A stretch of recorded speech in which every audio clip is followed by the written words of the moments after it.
Hi, everyone. Welcome to the Greater Issaquah Chamber of Commerce webinar for the month of December. Today, we're going to be talking about hiring trends and resources, and I am very pleased to introduce our guest speaker today, John Glynn.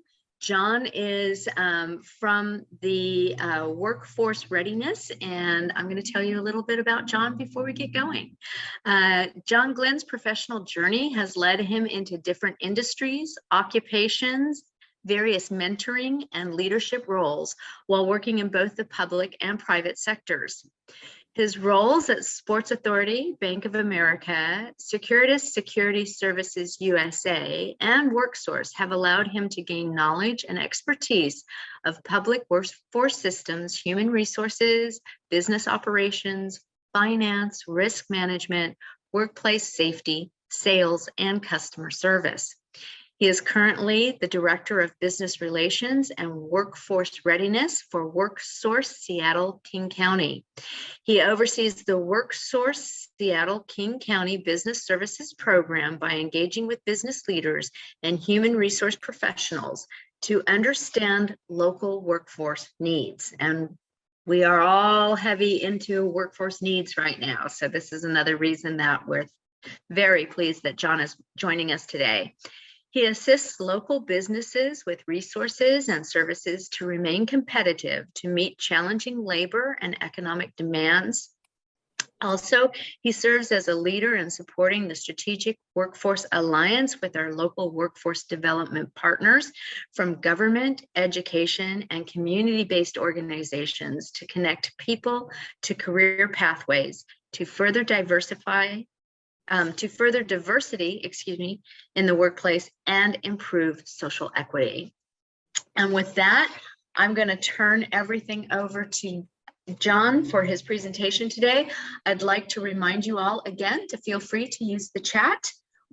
Since we're recording this and it's going to be shared in our chamber library of resources for all of the business community, we want to make sure we get through John's complete presentation. And then for those attending us live today, we'll go into a Q&A session. So with that, John, I give you the floor. Great, thanks. Hopefully you can see my screen and I will turn it on. Great. Everything good? Looks great.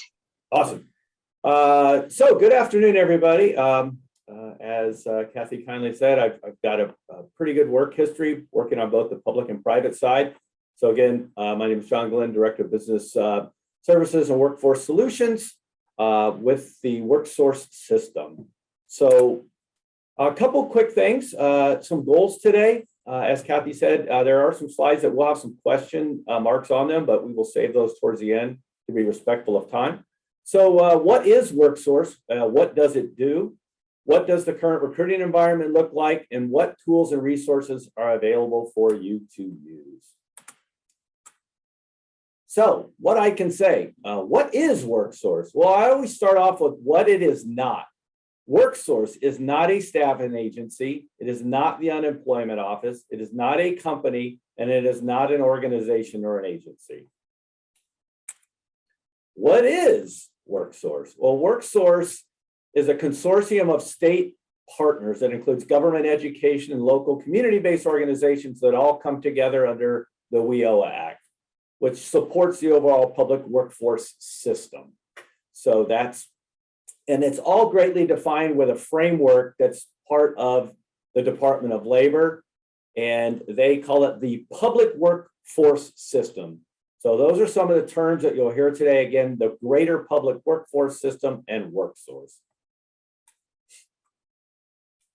And so part of that framework and how Worksource came about is the Workforce Innovation and Opportunity Act, which was signed into law in July of 2014.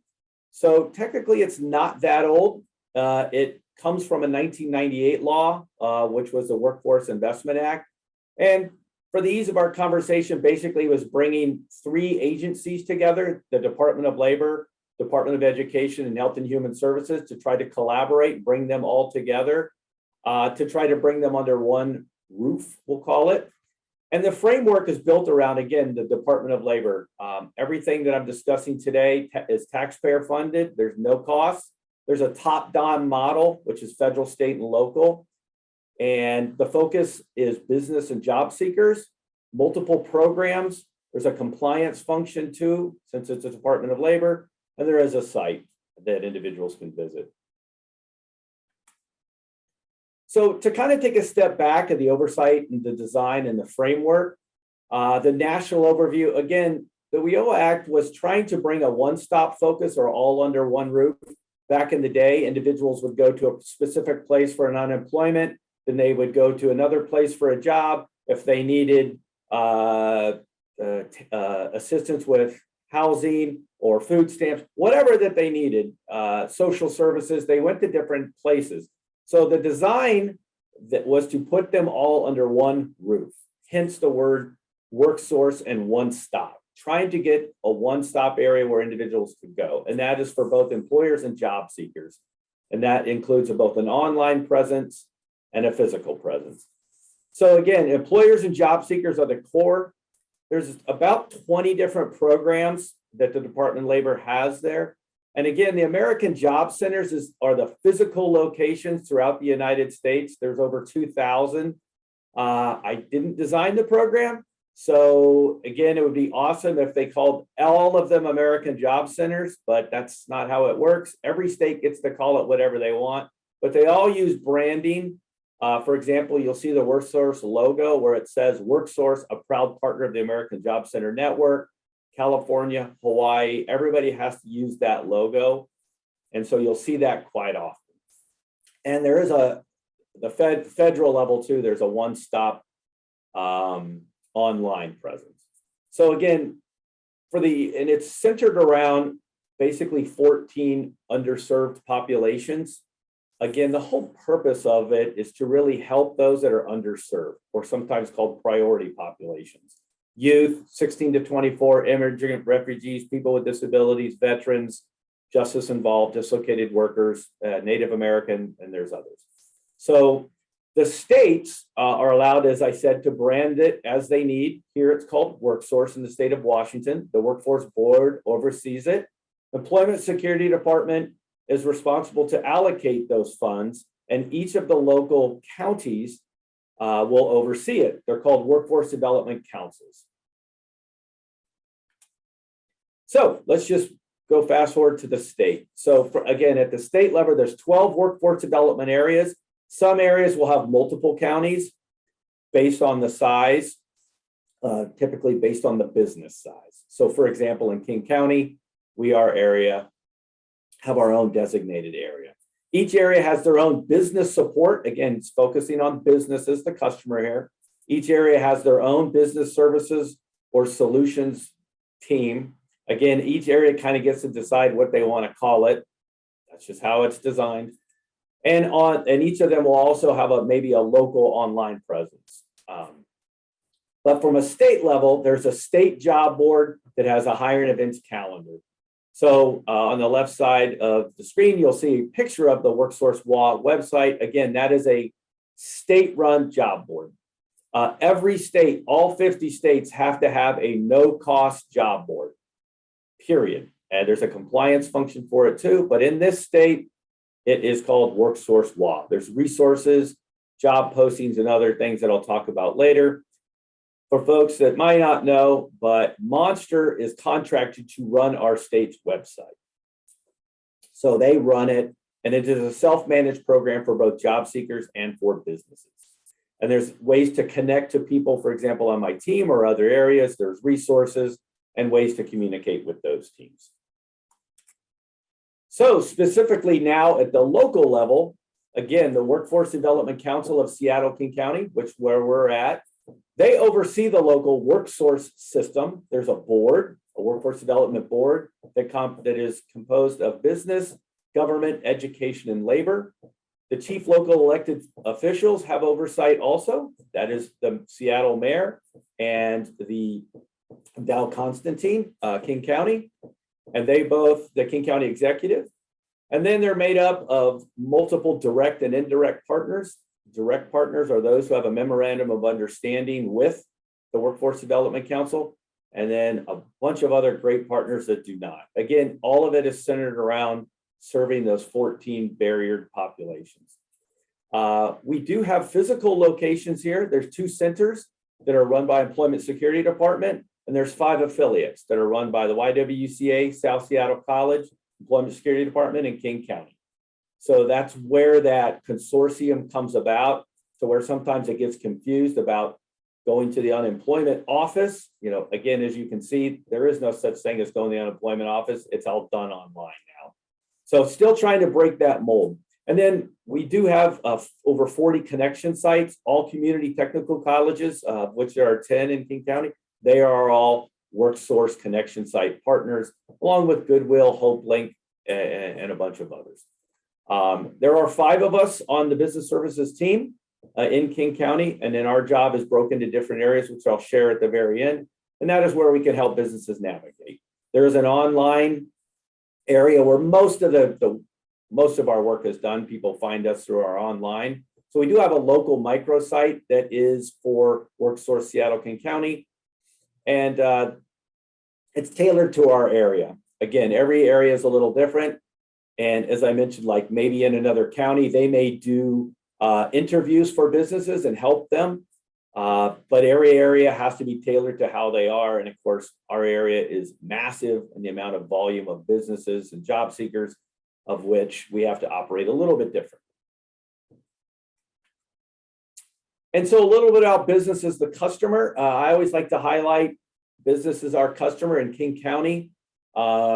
Of the last data that we have over 90,000 businesses in King County with about 1.4 million employees. We have about 20 different recognized industries or sectors. Our large businesses that are over 500 employees, there's about 247 of those. Our medium businesses, 100 to about 500, is about 1,700. And so those two combined are about 60% of our labor force, or about 2,000 businesses. And then our small businesses, which are extremely important, they make up the other 90,000, of which our 10 to 100 employees make up about 16,000 of those businesses. And our 1 to 4 employees, which is our smaller, maybe single-owned businesses, could be working out of a home, however it's classified, there are about 60,000 of those. So that's kind of how our labor force is designed. So as you can imagine, the top part of it, if those employers dominate a lot of our time based on the amount of job openings that they have, but we would try to be as equitable as we can to all businesses. I will skip some of the questions, so we'll save those toward the end.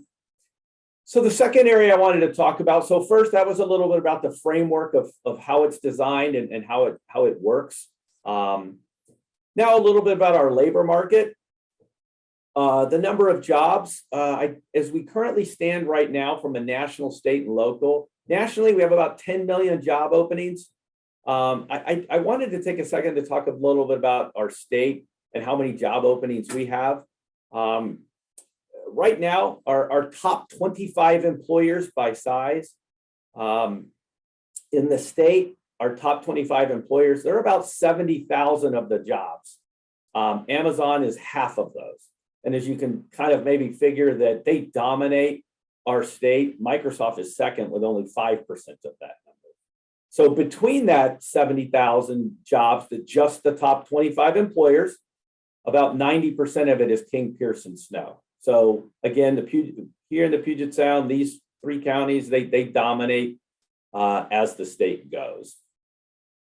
So from a local perspective, taking those top 25 employers, in King County, just by itself, again, we're 43,000 of those 70,000. Again, that's not the total jobs that are all in the state. That is a number that's extremely hard to find because you have businesses that may not have their jobs posted online or this and that. So we just try to take the top 25 employers. That helps kind of drive that data to some of the areas, of which King County is 62% of the state. On average, we're about 60% of almost everything. Number of businesses, number of employees. So the type of jobs, entry level versus skilled professional in King County. I like to pull the top ones, and our software, computer, is the dominant job opening, of which it's over 10,000 in King County. They average about 126,000 in wage. Labor, freight, and stock is about half that, about 5,000 jobs. They average about 36. Nurse and medical is about 4,600. They're at about 111,000. And our retail customer service is at 39, about 40,000 a year. So as you can see, that by itself, that's just King County. And of course, there's way more occupations in there, but these are the largest, most dominant areas of openings that are still on state job boards. And so I always like to show the cost of living too, because it's part of our conversation moving forward.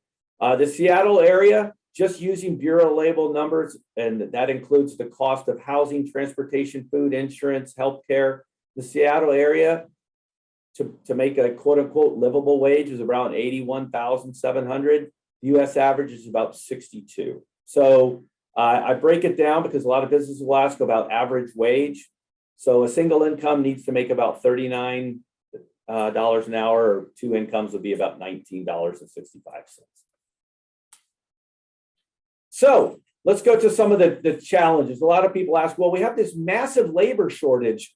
What's the silver bullet we need to kind of fix? And it doesn't exist. There's a multitude of things that are really challenges or factors in this. I mentioned prior is that cost of living, which has driven a lot of people outside of King County to live in other counties. Pierce, Snohomish, I call it the I-5 corridor, obviously. Well, I don't call it, it's what it is. A lot of people, Marysville, further south.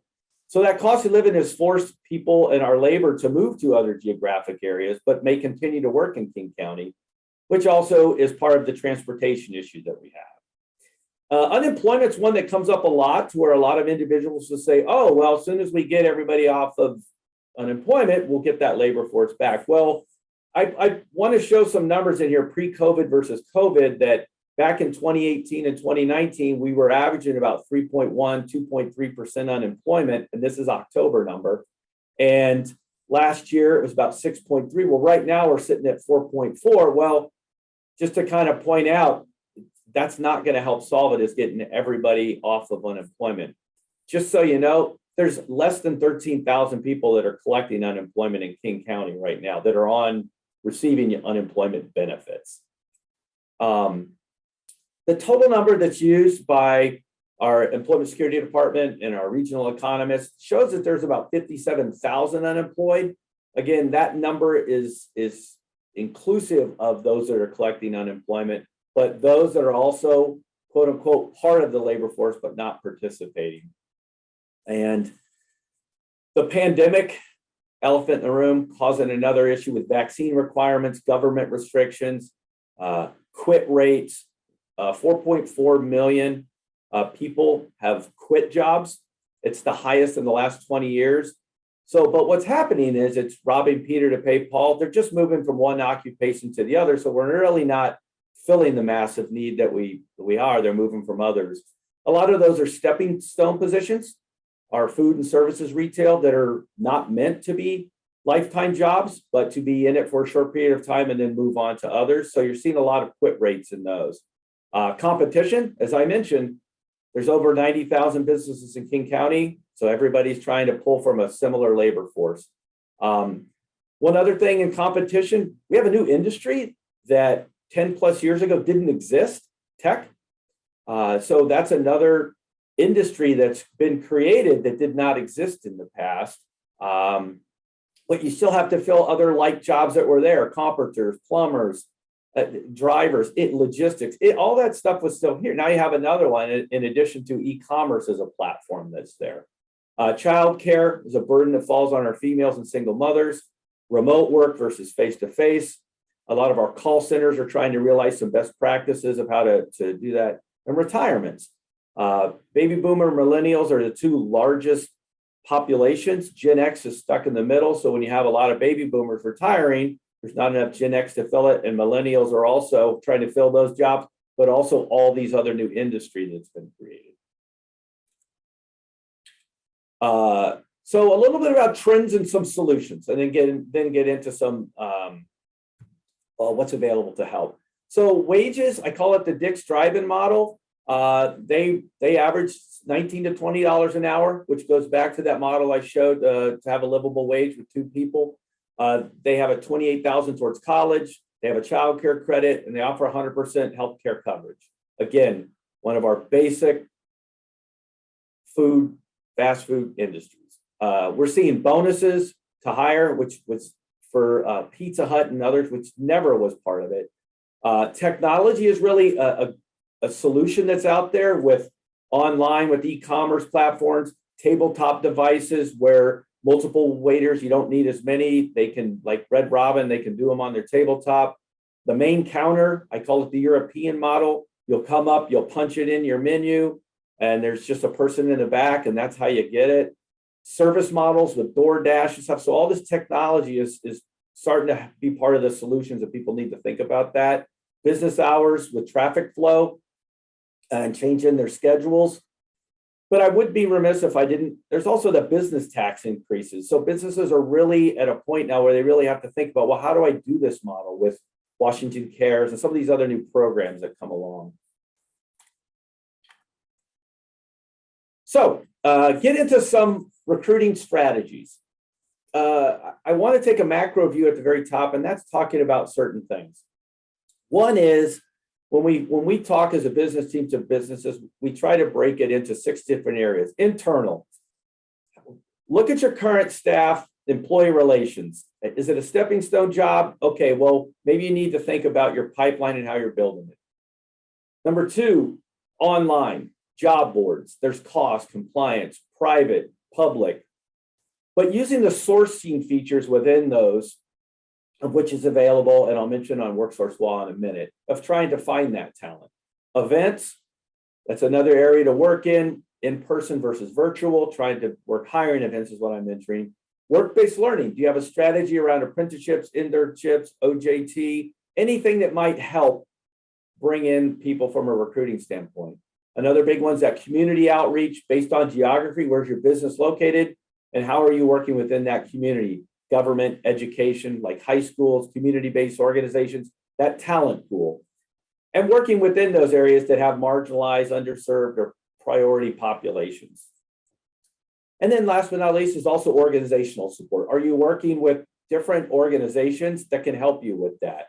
It could be professionally, if it's the retail association or a chamber or anybody that might have that and trying. So all that is part of that recruiting strategy. What are the different areas that you're working within? So here in King County, we are a piece of the puzzle. We are not the only one to help solve part of the issues, but I wanted to share with you today some of those that are available. So Worksource Washington, as I mentioned, is the state's website. It is a place where you can post your opportunities at no cost. You can also source talent from those sites, meaning that database, all job seekers, it's open to the public, and also those that are dislocated or laid off, trying to do job search, they also are posting their resumes in there because they have to do job search. So ever the world, the two shall meet. Jobs are posted on there, people can meet each other, and then they can apply to your positions.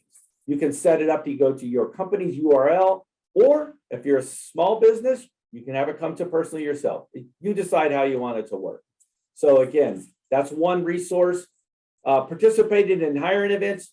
Worksource is a system. We try to work with large scale. So for example, we just did a 5-city hiring event on November 18th with the city of Issaquah, Redmond, Kirkland, Renton, and Bellevue. And so we try to do large regional, countywide, or within certain areas. And then we also do a lot with our public workforce partners. So others in the system. So if our schools, our colleges are having a hiring event, or community-based organizations, we also help promote, and we also connect businesses to them if they ask to be connected to employers. We promote hiring events that others have, a business. So if a business is having a hiring event, the Worksource Washington website has an event page where job seekers can find upcoming events. It's an event calendar. And again, our role is to connect to all those workforce partners that are trying to also reach employers. Businesses can have the use of a Worksource center or an affiliate. I will say at this time, during COVID, is not available. They're still working through how to do that. Job seekers can do an appointment only to go into locations, but in the past, hopefully in the future, employers can come and use it as a hiring space, not on-site job events, but more of a hiring space if they need a separate place, if they're in a different part of the county and they want to be able to be and use that space. We're here to support workforce loading programs, our compliance items, and promote tax incentives or work opportunity tax credits and federal bonding. So again, a lot of our underserved populations hiring those individuals will offer a tax credit to businesses as they hire. Veterans is the largest area that typically gets used a lot. It's an area that we really are proud to work within. The other areas is training and retaining and retention. There's something called the shared work program. So businesses that are looking to not lay off or of the like, there are weekly presentations by the shared work program, which is an Employment Security Department program. In fact, I gave one last week where we did one with the Washington Cares program and shared work with over 200 businesses to try to learn about the program. It's a layoff aversion program that helps you keep that staff and help cover some payroll costs. There's the job skills program. Customized training are both college-based programs where individuals, businesses can be part of that to recoup some costs and upskill your workforce. And it is a grant-based program, so businesses will have to apply. The open grant period starts in January. Another three areas that the business services program works in, I dominated a lot with the recruiting and retraining, but labor market information, which I was able to provide prior, and help during layoffs and layoff aversion, as I mentioned, shared work. This last year, we spent a lot of time with the Rapid Response Program, which is the Department of Labor program that we oversee. It's really businesses that have to do layoffs and how we can help them. And there's a customized every month. If any employer has to do any layoffs, no matter the size, if it's Boeing all the way down to a single business that has to lay off an employee, there is an option for you to be able to attend those meetings, for those employees to attend those meetings. So we wanted to be able to offer that. It is on our website also. And Trade Act is another world that we work in. Lastly, for the sake of time, the business resources piece. We have links on the website to all these different areas, of which chambers of commerce are on there too. There's small business, employment law, and other items that we really spend a lot of time navigating businesses, kind of a one-stop, where do I need to go? So for the sake of time, I will put up our final screen. And this is the business team. I am, again, John Glynn, and my job is to come and do these presentations and ask different business questions. I have people on my team that handle certain areas so that we can try to help as many businesses as possible. So I think I'm supposed to be 30 minutes, right, Kathy? John, that was excellent. Thank you. I do have a quick question while you've still got this last screen up. So if we're a business and we're hiring, do we go to the worksourcekc.org website and sign up to post our job? Yeah, great question. Yes, the Worksource WA is the state's job board, and yes, that is where any business that wants to sign up to post their jobs would go to that site. The top right, there is a space. Actually, you know what? Let me stop. I was going to just share my screen, but I was just going to show you the actual site.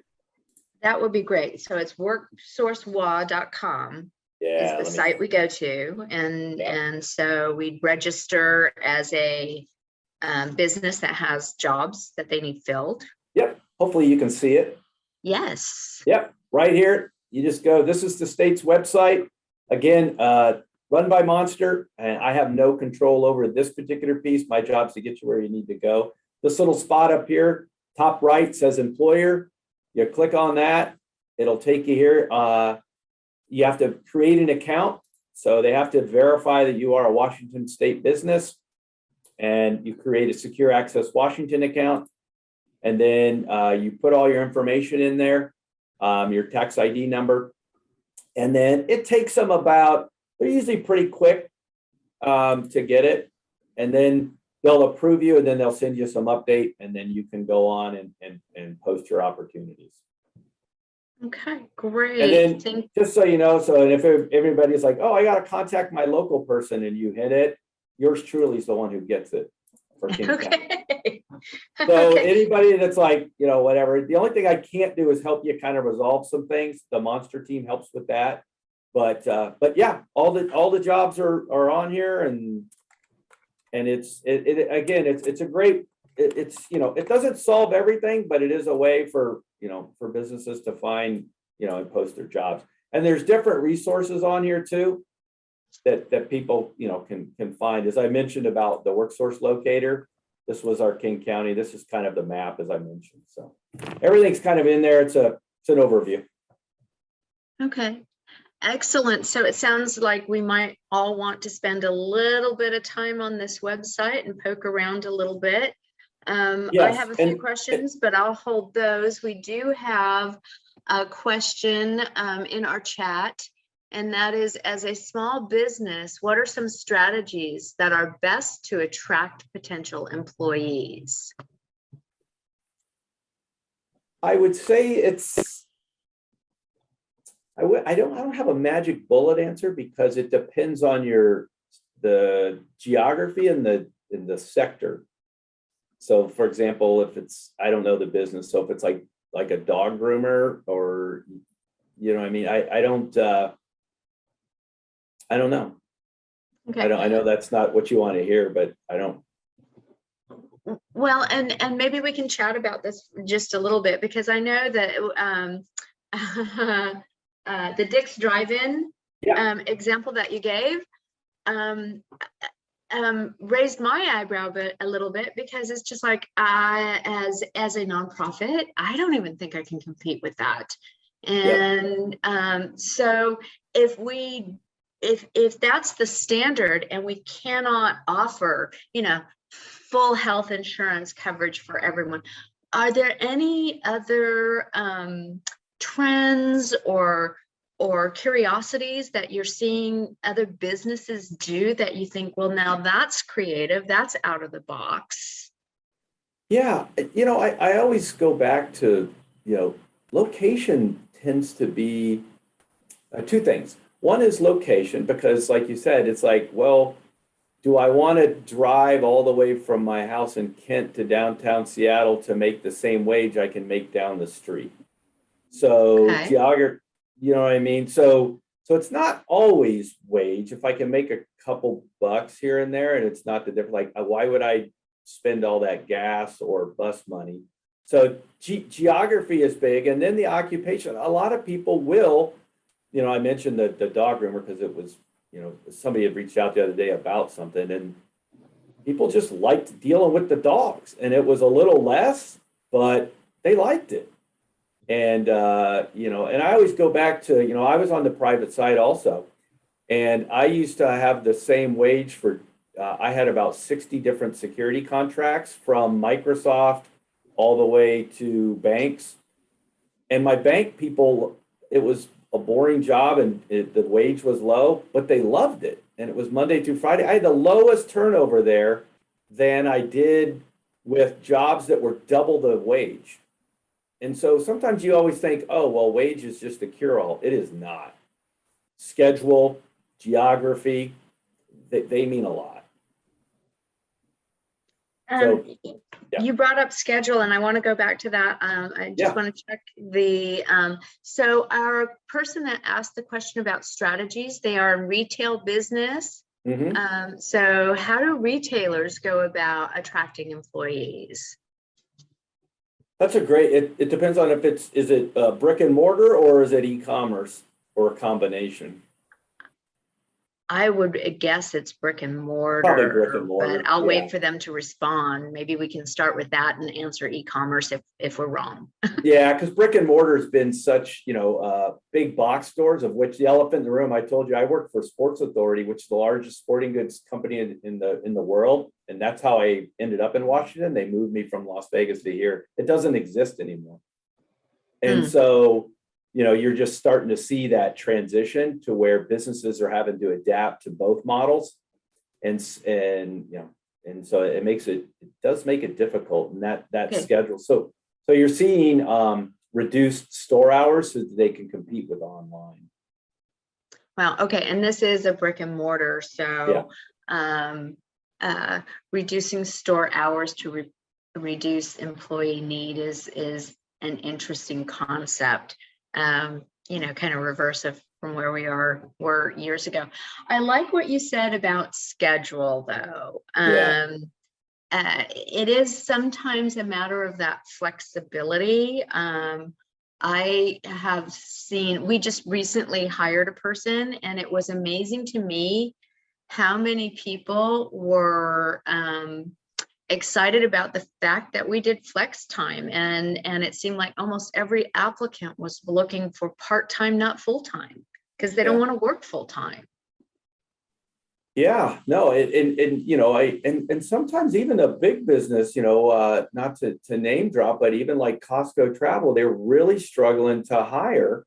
And we had a great conversation because they were wanting people to drive all the way to Issaquah, Washington to make 16 whatever it was an hour. Well, that's why you can't hire, and so I can sit at home in my pajamas and answer the same phone call. So why would I drive that far? So you're starting, and so full disclosure, we, in the last 5 years, as I told you, I also work on the rapid response or the layoff side. So we have laid off more people at call centers than anywhere else. That was the most dominant. Everything from Lowe's to even Boeing outsourced a bunch of the work. And it was because it was an antiquated old model that everybody drive here and sit here for 8 hours and then drive home. Well, Alaska Airlines was one of the first that said, wait a second, we'll just have them work from home. And then we'll pay for their internet or whatever that they needed to. And then it also allowed them to open a workforce of persons with disabilities. Because if I was wheelchair bound, I didn't have to, I could just work from home and I could do it. And they even had a blind employee. That was a story in and of itself. But my whole point is businesses have to start thinking outside the box. And that was one that's saying, hey, nobody's going to drive anymore to that particular area. Like, how could you do it differently? And again, that's just one example, but it's a big one that has changed industry a lot, the call center format. Okay. So great. That's wonderful to know. You had touched briefly on your job skills program. Yeah. Can you expand a little bit on that? What does that actually, from a business perspective, what is a job skill program, and what would it provide me as a business? Yeah, it's an actual program that the business pays 50% of the cost to train somebody, and the college pays the other, which really it's not the college, it is the actual called job skills program. There's funding that the state gets. And so businesses can upskill a particular employee. And again, the college will cover half that cost. They do have to apply for it, and it is based on certain industries. So I'm happy, but they would have to reach out, and I would have to put them in contact with them. So there's guidelines.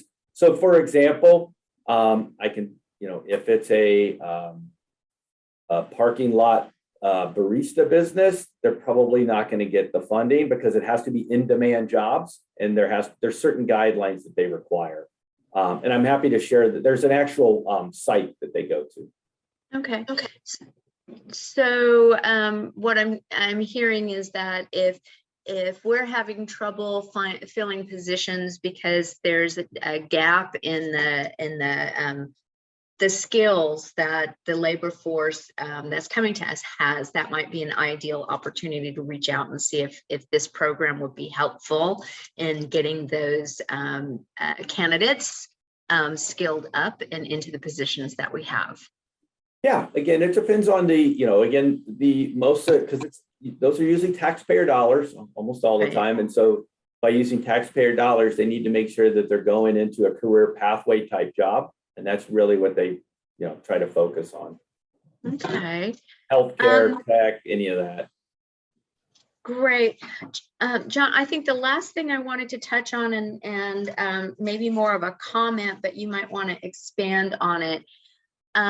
When COVID first shut down our office here at the Chamber, we reached out about the shared work program. And I am very proud to say that we actually have the same team coming out of COVID that we had going in, because we were able to utilize the shared work program. So when we had to reduce hours because we weren't in office, and a lot of our the programs that we normally would do were being cut, and therefore we didn't have the need for our employees to work that many hours. It was truly a blessing for us. And so having that shared work program allowed us to keep those employees. And here we are, almost 2 years later, and we have the same team. And I want to say that we're a stronger team because of that program, and because of the loyalty that it built up within our organization, that employees felt so valued knowing that we were doing everything we could to keep them whole. So you might want to just kind of expand a little bit of what Workforce program is. Yeah. Shared work is probably one of the most lowest utilized programs in the state. And so again, we're trying to do every quarter provide a seminar for individuals too, because we're Employment Security Department, does run that program. So again, they're one of those consortium partners, but we're really trying to push that a lot. We actually, ironically, in January, right before COVID, before March, when it really hit us, we had sent out a bunch of inquiries to businesses to please prepare themselves for any health issues and stuff. And God, we didn't know it was going to be that like what it became, but we just didn't get any, they didn't have a lot of signups for it. And so I think we have over 20,000 eligible businesses in King County. And so I think we only have I think the last number Raphael shared was 3%. So it's really, really low. But yeah, it's a program that, again, it's not for something massive, but for example, like when they had the flooding up north, it allows a business that opportunity that says, hey, we've got some problems here for 3 weeks. And then they can, like you said, they can do that aversion piece. Or when the bridge, when they decided to rip down the viaduct, well, all those businesses along the viaduct, they couldn't function for 30 days. So again, it's not just, it's just a tool, and it's no cost. It doesn't cost anybody to sign up for it, and then it's there if you need it. So the Retail Association and Hospitality, they're really pushing their members to learn more and more about it. Well, and I would think that would be important because, again, not all industries are back to offering the full-time equivalents. They are still struggling to get their businesses fully operational again. And so I just wanted to touch base on that. And John, I should note, they just added another component where those that are laid off, for folks that may not be familiar with it, you can, it's trying a portion of unemployment, but you can train during that time too, is what I am being told. Oh, well, and I did not know that. So that's an excellent piece of information. John, we are just over our 45-minute. And so to be respectful for everyone's time, I want to thank you for being here. It's great to know that there's such a large, robust website out there for us to use as an additional tool. I can tell you that I know we felt it was very valuable a few months ago. We launched issaquahjobs.com to allow local businesses to post jobs. because there's just so many that were hiring all at the same time. We were all competing for those same workers to come back to the workforce. So knowing that we now also have workforcewa.com, we have all the great work that you're doing at Worksource. And we have, of course, your local chamber here to serve you, Issaquah Jobs, et cetera, et cetera. So I'd just like to, once again, John, thank you for carving out the time. Thank you for putting together this great wealth of information for us. So happy to be given the opportunity to record it so that we can continue sharing with the business community that could not be here and join us today. Because one of the things we're always, right now we're all taxed with is not having enough time to do all the things we need to do to be successful right now. So I'm going to stop the recording now. Thank all of our attendees that have joined us here today, and big round of applause. I know he can't hear us clapping or anything, but big round of applause to John for helping us out. Thank you very, very much. And thank you all of you. Again, if you have any questions or needs, your Greater Issaquah Chamber is here for you. Call, phone, text, email, stop us in the grocery store. You know how to reach us. We're here to support you. Thank you.